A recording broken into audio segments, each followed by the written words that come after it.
સાવરકુંડલા તાલુકાના વીજપડી ગામે સર્વરોગ નિદાન કેમ્પ યોજવામાં આવ્યો હતો।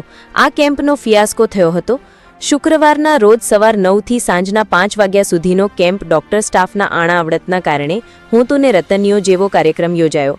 રાજ્ય સરકારની ગાઈડલાઈન મુજબ આરોગ્ય તંત્ર જિલ્લા પંચાયત અમરેલીના સૌજન્યથી કાર્યક્રમ યોજાયો, પણ લોકોને કોઈ પ્રકારની જાણ કે જાહેરાત વગર યોજાયો હતો।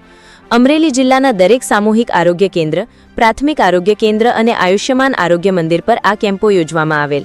સાવરકુંડલાના વીજપડી સામૂહિક આરોગ્ય કેન્દ્ર ખાતે અધિક્ષક શ્રી વિજયભાઈ સેતાના માર્ગદર્શન મુજબ યોજવામાં આવેલ હતો। વીજપડી સામૂહિક આરોગ્ય કેન્દ્રના સમગ્ર સ્ટાફગણની ઉપસ્થિતિમાં પટાવાળાની અમુક હાજરી જોવા મળી હતી। જિગ્નેશભાઈ જિંજાળા તેમજ વિજયભાઈ સેતા તેમજ સ્ટાફગણ દ્વારા આરોગ્ય વિશે પૂરી માહિતી આપવામાં આવી હતી। માહિતી મેળવવાવાળા કોઈ લોકો હાજર રહ્યા ન હતા। વીજપડી સામૂહિક આરોગ્ય કેન્દ્રના સ્ટાફગણની જહેમતથી આ કેમ્પનું ખૂબ સરાહનીય આયોજન થયેલ હતું, પણ આ કાર્યક્રમમાં સ્ટાફને સામૂહિક આરોગ્યને લગતા લોકો હાજર રહ્યા, બાકી આ કાર્યક્રમનો ગરીબ લોકો, મજૂર વર્ગ, ગામડાના લોકોને જાણ કરી નહોતી।